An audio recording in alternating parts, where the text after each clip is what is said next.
Good afternoon, everybody. I want to thank you for being here, for tuning in. Before we start with the coronavirus update, we do have I have to start with a more somber note, actually. Yesterday, we had one current Baton Rouge police officer and one former officer who were killed in separate incidents, and another is still in serious condition. I know how much we appreciate law enforcement officers who, every day when they go to work, they put their lives on the line for us. To keep us safe, and obviously we can't do enough to show our appreciation or to repay them or to thank them, and so I'm just going to ask everyone to lift the families of those three officers up in prayer. And the rest of the briefing isn't the message that I had hoped to deliver either. Yesterday afternoon we spent a number of hours looking at all of the data, and I spoke with 4 different epidemiologists from across the state, met with medical experts from the Department of Health in order to determine where we are in relation to the spread of COVID-19, flattening the curve. We looked at the data, as I said. We used the reopening plan from the White House as our guidepost and followed the science. Obviously, my hope, as I had expressed to you all before, was that we would be taking bigger steps toward reopening and moving toward some semblance of normalcy than what I'm going to be able to announce today. But the fact is that we just don't meet the criteria. And that is why today I'm announcing that we'll be extending the stay-at-home order, which expires on Thursday, April the 30th, until May the 15th. Now, for sure, there are some promising signs about flattening the curve at the state level. And in fact, we're going to report numbers today, if you haven't seen them, because I think they've been up already. 295 new cases, bringing us to a total of 27,068. Sadly, we're reporting 27 new deaths for a total of 1,697. We do have to keep in mind that these are numbers that would have been developed yesterday, and Sunday's numbers and Monday's numbers have historically been low. And in fact, I will tell you that's the lowest number of cases and deaths since March the 29th. But if you go back to March the 29th, which was also a Sunday, then by Tuesday the numbers had increased by 5 times. And so I just want to put some context into those numbers. Obviously, we like to see low numbers anytime we can see them. But we want to make sure that there's an expectation that things might increase again. Now, I certainly don't expect a 5 times increase Tuesday, and I hope we don't see that. Louisiana has successfully stopped short of overwhelming the healthcare system, and that's because of the people who took seriously the stay-home order. They took seriously social distancing and hygiene, and I really appreciate it. There were a lot of people who did get sick, but they were able to get the care that they needed. And many other people didn't get sick. But what we know is the actions that have been taken by Louisianans all across the state have literally saved lives. Many, many lives. But when we dig into the data at the regional level, the picture is less rosy. There are criteria on the White House plan that we need to meet before moving to phase 1, and you measure them 3 different things: the people seeking medical care for symptoms of COVID-19, new cases, and hospitalizations. And these should all be going down for at least 14 days, while Louisiana is using that time to ramp up testing and contact tracing capacity across the state. Unfortunately, it's not the case. Louisiana does not have consistent decreases in both new cases and new hospitalizations. And it's not just 1 or 2 regions. And in fact, 1/3 of our 9 regions, Louisiana is still seeing increases in case counts. And one of those regions has actually plateaued rather than going down. With respect to hospitalizations, 2 regions are experiencing increases and 2 have plateaued. So they aren't going down either. So as I said before, the state doesn't meet the criteria for moving to phase 1 under the guidelines. In addition, Louisiana's confirmed more than 27,000 cases of COVID-19. And we estimate, under the criteria that we've been told to use, about 17,000 of those have recovered. Well, that means we've got at least 10,000 COVID-19 positive people in Louisiana right now. And all 10,000 of those became ill during the stay-home order. Just to kind of put this into perspective. And so they became ill when residents were under the restrictions to not leave their homes except for essential activities. Every single doctor and scientist who is advising me agreed that we need to be extremely cautious moving forward, and they support the decision that I am announcing today.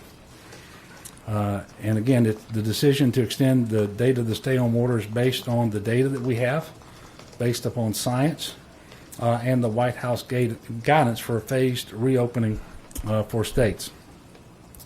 Earlier today, I was able to speak with the Vice President. I informed him of my decision, and he told me that he supported the decision, and quite frankly, it's not terribly surprising when you know that we're number 6 in the country per capita for cases, and the rate of case growth that we had experienced in the hot spots that we had, especially in Orleans and Jefferson Parish. And I know that some may be looking to other states in our region and looking and seeing what they're doing and wondering why we can't match our schedule with theirs. But the reality is that the disease has spread through our state at a rate and in numbers that far exceeds those of our neighbors. Again, we're still 6th in cases per capita for the entire country. As best I can tell, none of the top 10 states are moving towards phase 1 opening on May the 1st. And we have more in common, obviously, with these cases, with these states who have high per capita case counts. And I believe that we have to be smart in reopening our economy, because if we move too quickly, that won't be good for public health or for the economy, and we would end up having to slam on the brakes and then actually go back to more restrictions. I don't think that that's the way to go. I'd also ask people to remember that Louisiana had its first confirmed case on March the 9th. In 48 days, we jumped to 27,068 cases. And for a while there, Louisiana had the highest growth rate in the world and the second most cases per capita in the country. Under the extended order for 2 more weeks, businesses that previously were directed to be closed will remain closed. These include the salons and barbershops, bars, casinos, among others. Businesses that are deemed essential will still be open, and we continue to follow the CISA guidelines as we have throughout. That's the Cybersecurity and Infrastructure Security Agency under the Department of Homeland Security. And by the way, they're currently on their 3rd version of that essential infrastructure. But we will follow all of those as being essential. And then non-essential retail business have always been able to be open. We never did close them down in the order. But we did put, and they still have, a restriction of 10 people that can be inside those stores at a time. I encourage business owners to read the order closely in order to understand exactly which category they fall in and to proceed accordingly. And I would point out that some states closed non-essential retail completely. And as they're reopening now, they're reopening this non-essential retail in a way that's more restrictive than they've been open the entire time here in Louisiana. Places of worship will also remain open with a 10-person limit, so that has not changed. There are 3 noteworthy changes, and these will all be in place on Friday when we issue the next order. First of all, malls will remain closed to the public, but stores may be open for curbside delivery. Second, restaurants are going to be allowed to open their outside areas for patrons to eat meals without table service. So you're not going to be able to sit down and have somebody bring you the meal, and they're not going to wait on you and so forth. But if there is a table outside at a restaurant, when you pick that meal up, then you'll be able to eat it at that table. Obviously, social distancing from others so that you're not closer than 6 feet. Thirdly, employees of businesses that are interacting with the public must wear masks or face coverings. That will be effective this Friday in the order that we will be issuing. And speaking of masks, I'm going to make a strong appeal to the people of Louisiana to wear masks or face coverings when in public. This is now a recommendation of the CDC. It's a recommendation of the Department of Health. We know that this is very important in order to reduce the spread of this particular virus. And we're asking businesses, therefore, to encourage their customers to wear masks or other facial coverings whenever they're in those businesses.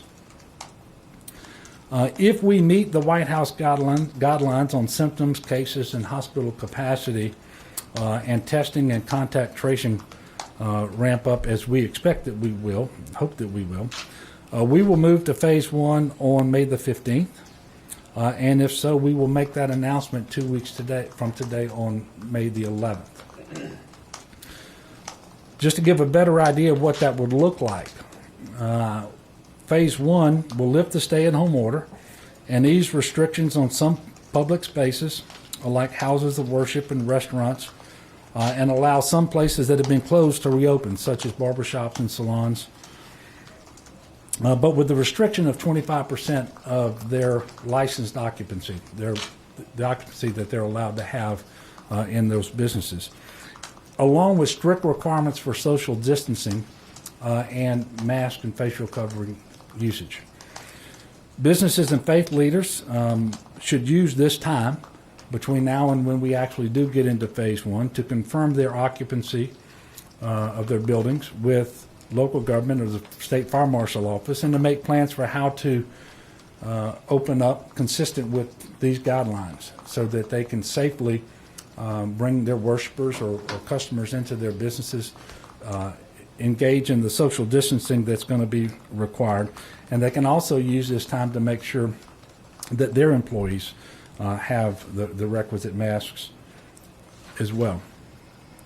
Look, the people of Louisiana are strong, and it is through their actions, it is through their patience, their determination that we've been able to make substantial progress.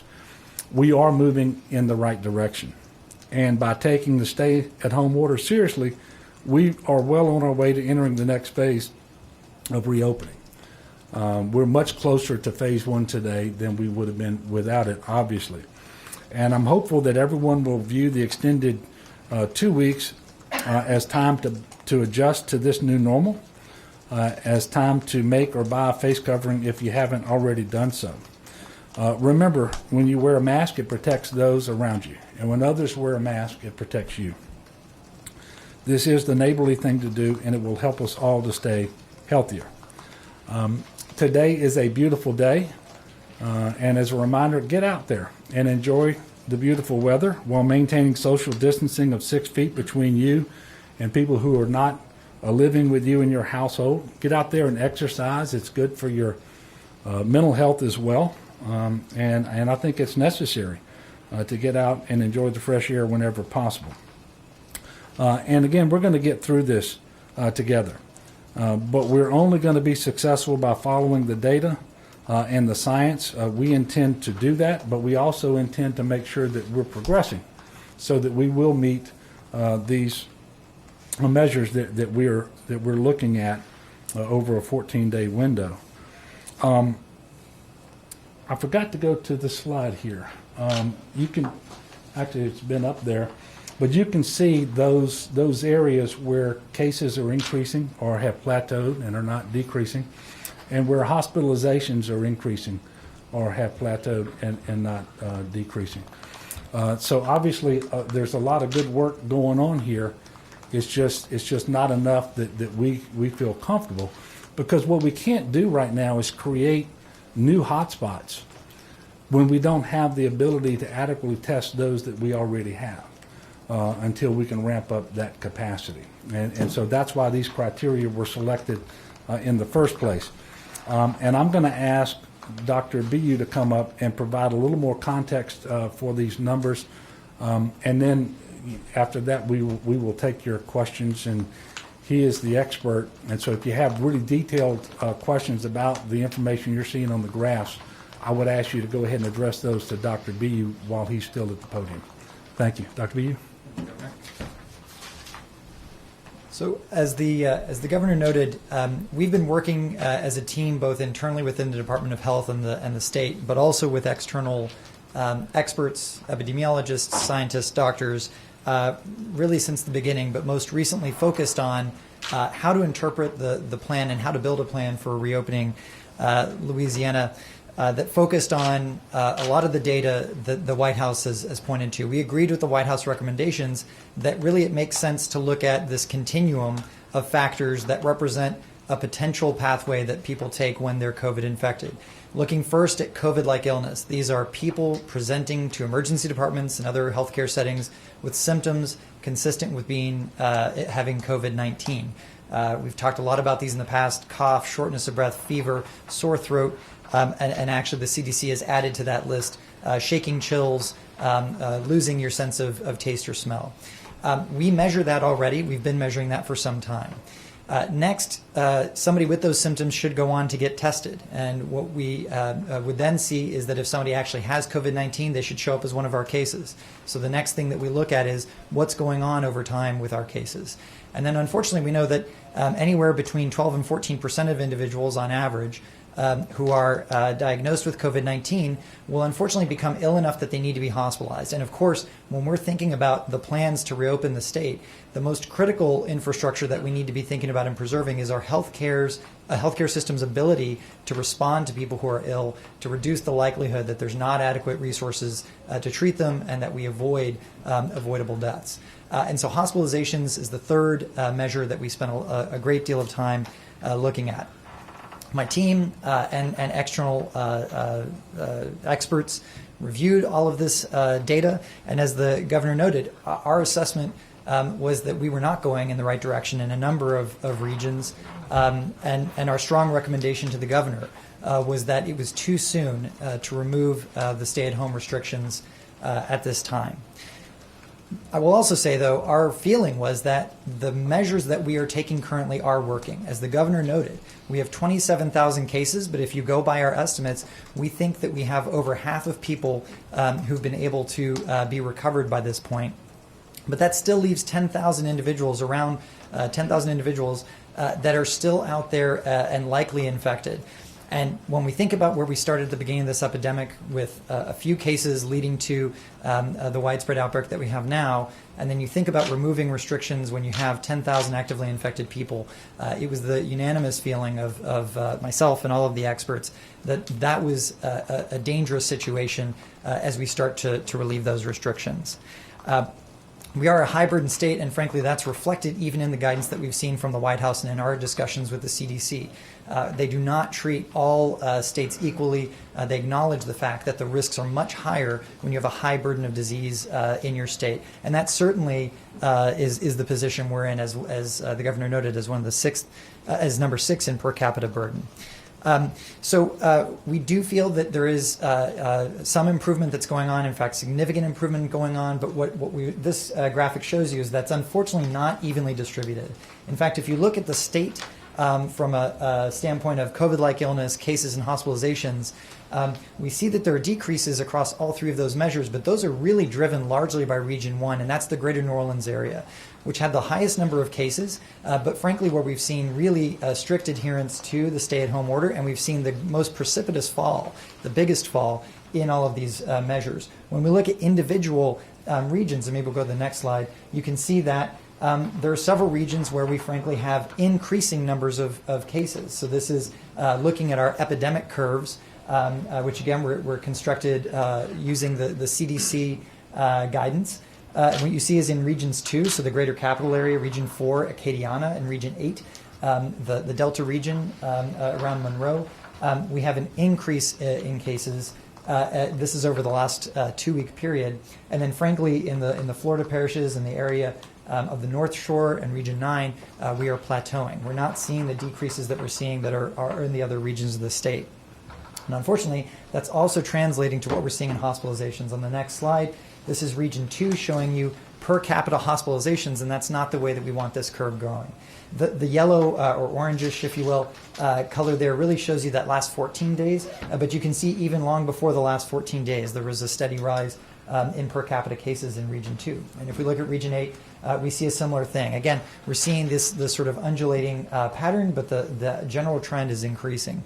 And you know, we're not basing the criteria off of looking at things like cell phone data, but we know that this correlates with what we've been talking about before with websites like Unicast, with Google's assessment of social distancing. Regions where we're not seeing great social distancing, not surprisingly, we're seeing cases. Not surprisingly, but sadly, we're seeing hospitalizations. And so our emphasis and our point to the governor was that we needed more time to see higher decrease in cases over time.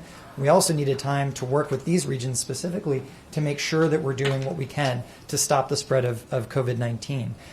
Reduce the burden in the state so that it is safe to relax restrictions and go back to opening up businesses in a safe and systematic fashion.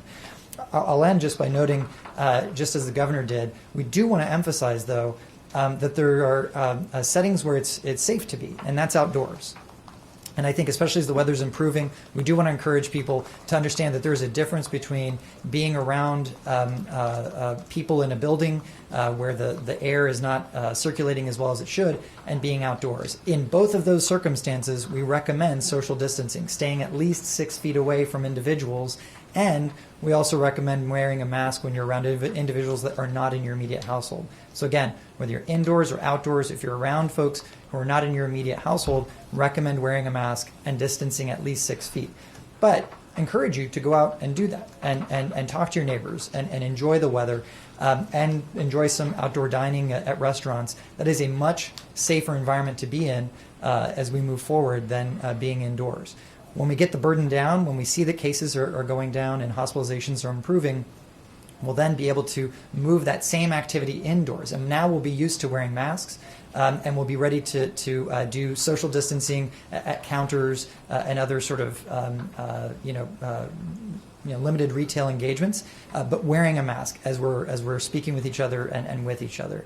So we do think that, again, overall the trajectory of the state is really positive, but we think that it's going to take a little bit more time for us to be in this position. And I'm happy to take questions. Can you tell us who are these experts you were talking about who are consulting with the governor on making these decisions and supported this idea? And also, can you talk more about why those specific areas, even though we're under a stay-at-home order, are experiencing increases? Is it just a matter that the people aren't adhering to the stay-at-home order well enough? So for the first one, I can get you those names. We had individuals from Tulane University, LSU, that joined us in our meeting with the governor, and epidemiologists, people who have a background in behavior change, communications, and all those sorts of different areas that we needed to be having looking at the data, as well as our own experts, our state epidemiologists, and the secretary and myself and others looking at the data. To your second question, I don't have an answer that's data driven. I have conjecture. I can tell you, as we've been saying for weeks, we've been seeing in the capital area more people on the road. I think we've all had experiences when we go out and about that we're not seeing people wearing masks as all of you are. And you know, we know that on the weekends, because the weather's been nicer some of the weekends, unfortunately not very nice in every region of the state, that we've had people who are doing things like neighborhood get-togethers. And so those things, understandable. There's an understandable urge to be together, but they are quite frankly problematic because they create the right setting for us to be spreading virus amongst our neighbors. And so we can go to those things. We can be outdoors together, but we need to be 6 feet far apart from each other and wearing masks. Next question. Where do we think we'll be in 2 weeks in terms of testing and contact tracing so that businesses can reopen more safely? So that's a great question, because that's the other thing that a little bit of time also gives us, time to see these improvements, but it also will mean that we'll be that further ahead in having the infrastructure that we need, which is another set of criteria that the White House put in their document as well. So we are currently working on surging our testing. Our goal to get to about 140 to 150,000 tests at least, and up to 200,000 tests in the month of May. We're starting at about halfway there. We think by halfway through the month, we'll be another halfway towards that goal. With contact tracing, that's the taking each case that you find, identifying that individual, interviewing them, identifying their contacts, and reaching out to them. We think that we'll be, again, probably 25%, 30% of the way down the road to where we'd want to be by the end of May in that period of time. In the meantime, we're working hard to get even more of those contracts and individuals on board because we'd like to be even further along by that point. Can you give us a number of how many you have to hire and who's So- paying for it? So we've estimated, based off Massachusetts numbers, that we think we need 700 contact tracers. I'll say that's Massachusetts population density. We also think it may be less. One of the points that our epidemiologist made is that the number of contacts that they're reaching now is much less than the average of 10.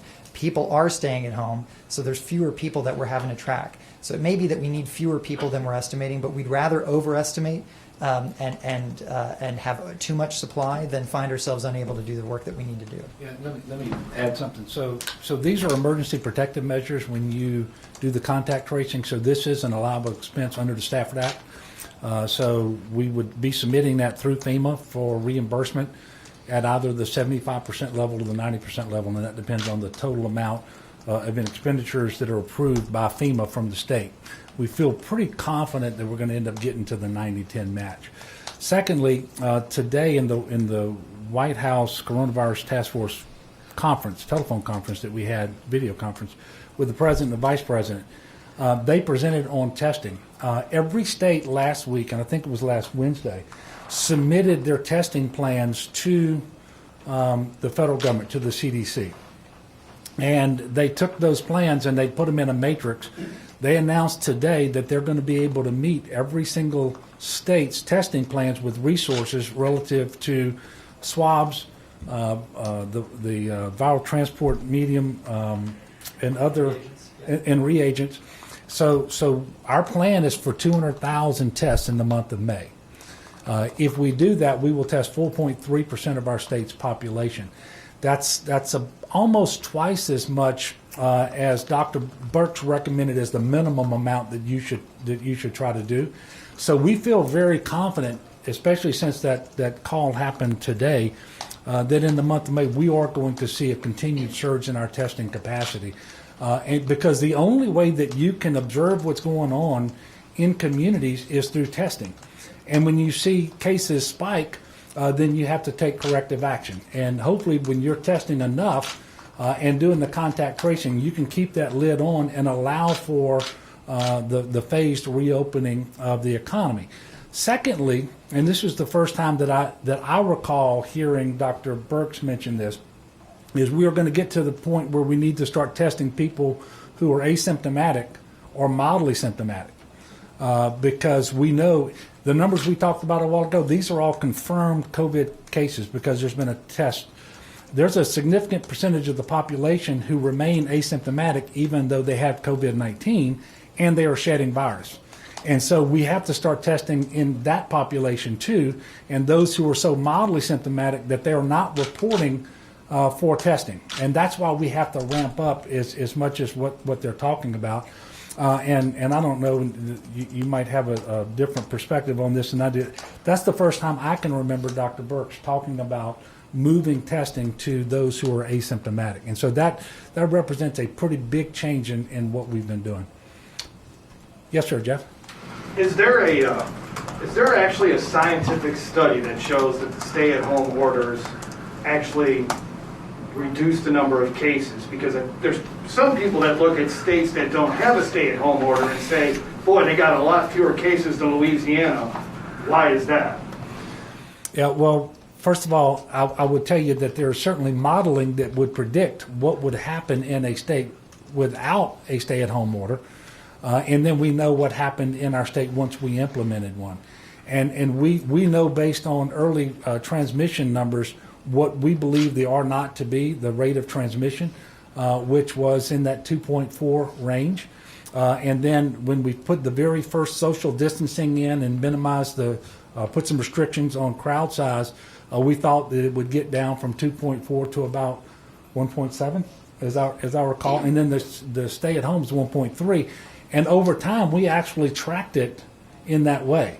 so that the stay-at-home order, at least by cases, actually is tracking a little below the 1.3. And as I mentioned to you all last week, by deaths, it's slightly above a 1.3. And so you can then compare what the modeling suggested you would get in cases and deaths without the stay-at-home order with what you actually got. And that is how I'm able to say that there are hundreds, if not thousands, of people alive in Louisiana today who would not be but for the stay-at-home order. I mean, that's the way the math works. And the reason is because these are exponential growth patterns. That's the way the R0 works. And so yeah, when you say study, I know that you have modeling and then you have the data that you actually experience. And when you compare the two, that's the results that you get. Yes, sir. Governor, would you explain again why you chose not to reopen in a parish by parish? Yeah. The White House did issue some guidance that said that would be appropriate. No. Could be appropriate. It said it could be under certain circumstances, but it would obviously be left to the governor's discretion. And the reason I chose not to do it is because we have enough places around the state. It's not like you have just the southeast corner of the state. You have enough population centers around the state where cases are increasing and hospitalizations are increasing that I don't feel it's appropriate to do this by region or by parish. And what we don't want to do is allow a hotspot to be created where one doesn't exist today when we don't yet have the ramped up testing capacity to adequately test the hotspots that we are dealing with. And so for all of those reasons, I decided not to go on a parish by parish basis. And the other thing that I mentioned, I think I mentioned this earlier when I was speaking, is when we look at the restrictions that we currently have in place, there are places that actually have a lot less COVID-19, a lot less cases, especially on a per capita basis, who are reopening their economy to some restrictions that are actually still more restrictive than what we've been experiencing. So for all of those reasons, and until we can get our testing capacity ramped up in the month of May, as I told you, I believe we're going to do, and as we enhance our capacity to do contact tracing, I thought it was best to do this for 2 more weeks. And there was not a single person who was a medical doctor or scientist advising me on this who held a contrary view. And this is a public health emergency. And so knowing where we are as a state in terms of our per capita cases, the disease burden, and every day I spend with Dr. BU, I learn a lot of new terminology. But the disease burden in Louisiana is just substantially higher than it is in all but 5 other states. And so this is just unfortunately where we are. I have no doubt it's the best decision for our state, and that if we will continue doing what we need to do, then we're going to be able to meet those gated criteria, those 3 criteria that we've been talking about, and proceed to phase 1. Yes, ma'am. Governor, do you think that there are some businesses and retailers that don't understand they are currently allowed to be open under the existing stay-at-home order? And then also, how do you square the ability for those stores to be open while you're still telling people they should be staying home and not going to the store? Well, first of all, we've never told people never to go out. There's always going to be essential activities, just like there are essential infrastructure, and that you do need to go out as necessary to get food, to get prescription drugs, to go to the bank, go to the drugstore, those sorts of things. And all of those things were deemed essential. Now, it's hard for me to answer your question because what I know is there are some national chains, for example, that have made decisions in their corporate headquarters separate and apart from what the governors of the various states have been deciding. And so sometimes you have these chains that will just close all of their stores regardless of what state they're in, and it doesn't look at how prevalent the disease is or what the restrictions are that the governor has mentioned, or has in place, I should say. And with respect to any particular business, I can't answer whether if they closed and I didn't order them closed, it was because they made a decision to do that, whether they didn't understand what the order was, or whether there was some national chain involved. I really just I can't answer the question, but I am encouraging every business owner to make sure that they're looking at this order and seeing which category that they are in. Yes, sir. Governor, as far as compliance, we've asked you about it in the past relative to the current stay-at-home order. As far as the public-facing employers needing to wear masks, and then maybe the patio seating to eat, how is that going to be self-policed by the businesses? How is that going to kind of be watched? Well, the need to have your employees wearing a mask if they're going to be interacting with the public, that's part of the order. That's required. With respect to eating on premises, again, so we're not really changing the way the restaurant does business from today. You're going to drive through or pick up, and they can do delivery, but obviously we're not talking about delivery. But for those people picking up, if they want to, and there is a table outside, and they can sit at that table while social distancing, they can sit and eat.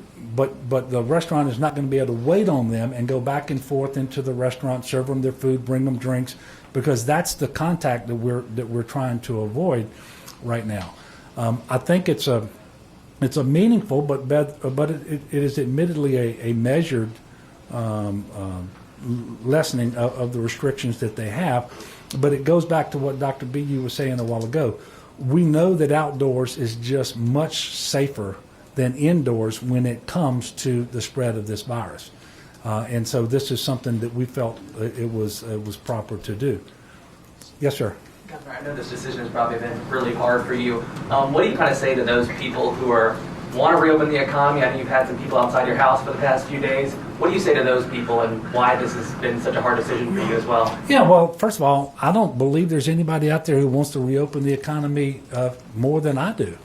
But at the same time, I'm the only person charged with the Constitution and has the responsibility under the law to be the decision maker and weigh public health on the one hand with the economy on the other and try to strike the right balance. And when you do those things, when you have to make those decisions, you look at the White House guidance. You look at the numbers, where we are over the last 14 days, and you talk to experts, and you try to strike the right balance. That's what I have done here. And what I would say to people who are frustrated is, look, I share that frustration. There's nothing about this that's easy. I would much rather have come out here today and say, hey, we looked at all the criteria, we met them all.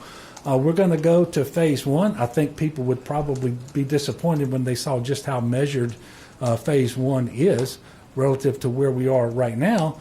But I would love to be out here saying that, but that's just not where we are. And the one thing that I refuse to do is to fudge that. I'm not going to pretend that we're better off than we are, but I am very gratified that we're in a much better place than we thought we might be if you go back 4, 5, 6 weeks and you look at the case growth and so forth. And again, for those frustrated people, I would just ask them to compare and contrast Louisiana with other states based on per capita case counts. The nearest neighbor we have to us is Mississippi right now. We have 4 times the per capita cases that Mississippi does. So we're just not in the place that they are. And that's unfortunate, but it is the reality. And the worst thing I can do is ignore the reality, pretend that we're in a better place than we are, only to have more contact and more cases to spike, put more demand on our hospitals before we've had a chance to get into the month of May, where we believe, based on what we were told today, we're going to greatly increase the testing that we're doing. And that's all important in this too. And it is part of the White House guidance, by the way, is it's not just these 3 criteria, but you're supposed to be ramping up your capacity to test so that you can monitor what's going on and clamp down when it becomes necessary in contact tracing.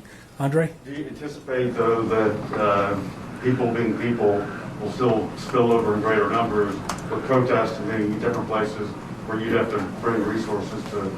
I don't know. I hope not. I hope that they can see that we are making progress. We're not quite there yet.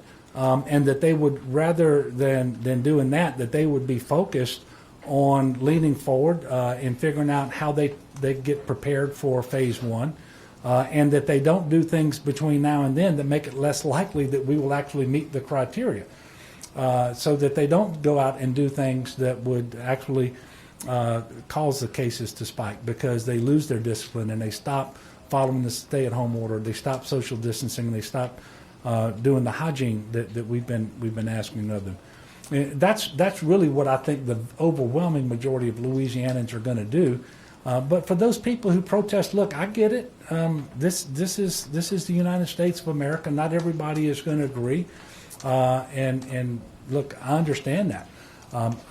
It would please me to some degree if they would protest in a way that maintains some social distancing and so forth. But you know, ultimately we're going to get through this, Andre. I am confident that. Yes, ma'am. Go Have you ahead. talked to the legislative leadership today about what their plans are, and is it true that they're still thinking about going forward May 1st? I'm not sure. I did speak with the speaker and the president earlier this afternoon to tell them that we had that I had made a decision based on the information that we have over the last 14 days that was presented to me last night, and then waited to make it official until after the phone call with the White House today to make sure that their guidance hadn't changed and so forth.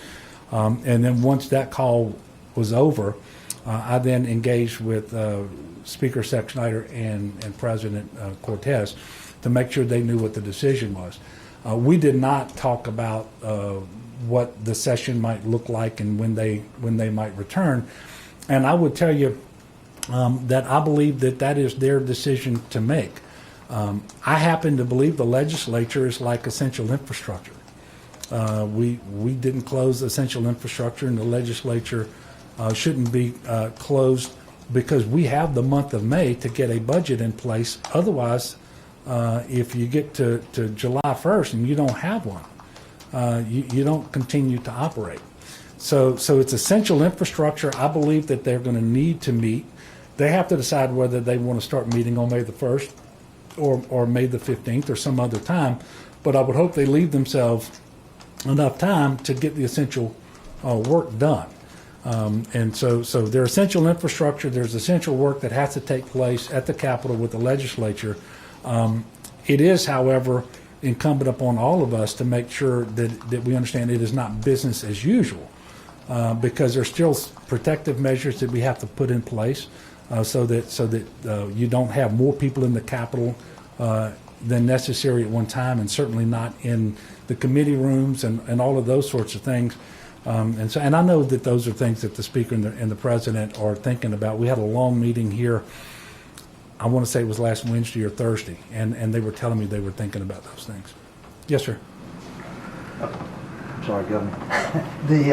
As you briefed the legislative leaders or your congressional delegation or your mayors today before this, what kind of pushback have you gotten, if any? You know, I haven't gotten pushback because I just haven't.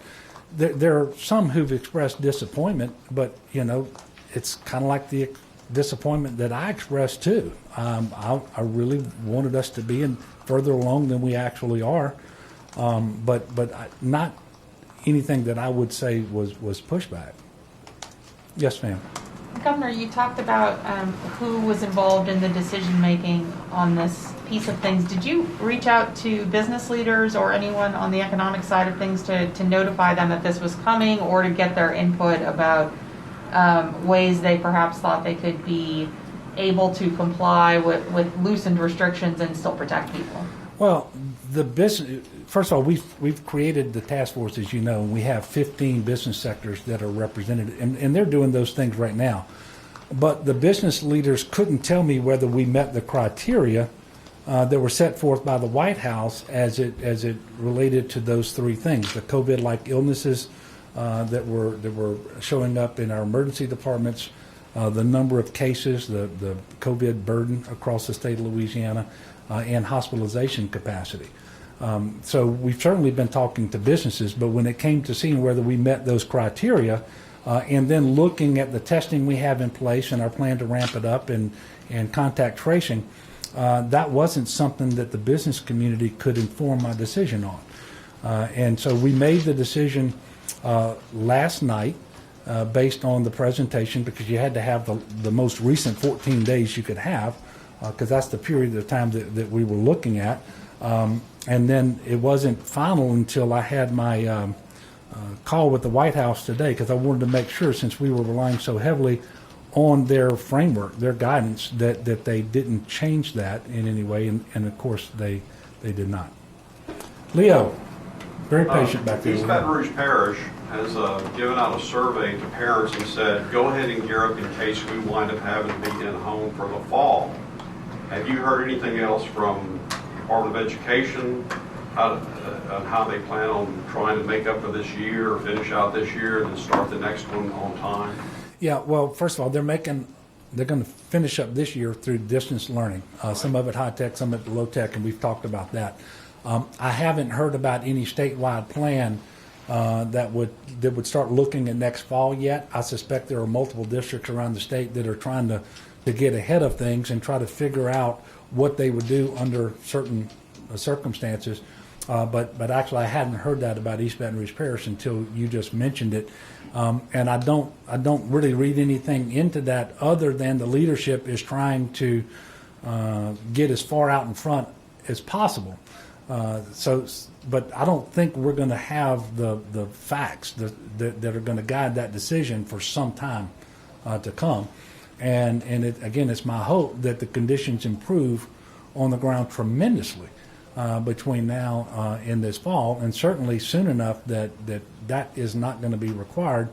But I haven't had any conversation with either the superintendent here in East Baton Rouge or Beth Ciano, the interim superintendent for the state, who talked about anything like that. Yes, sir. Governor, going back to kind of what I asked about the masks earlier and other resources. So for those businesses that will be open, the employees having to wear masks, and then say for some of the businesses that may open May 16th, if we get to phase one, is it kind of by themselves got to figure out how to get their gloves or their disinfectant spray or their cover-ups, whatever? Is it kind of on them to get their materials and resources that they need to be able to operate? It is, and look, masks can be made, they can be bought, and they should not be, in fact, N95 masks that we're trying to make sure are reserved right now for healthcare providers. But they should be used in this time to really look at what the world's going to look like when we get to phase one as it relates to their particular businesses, and they get that straight. So, for example, they know what 25% of their occupancy is, and that they can accommodate people up at that level, and make sure that they do the social distancing that they're required to do, for example, that they are able to clean more frequently, that they do have the mask for facial coverings for employees, for example. So that's all the things that people should be doing right now, and it's really important. And I'm gonna again stress this, because I'm asking the public, when you're out in public and you're interacting with people who are not from your household, you really need to have a mask on.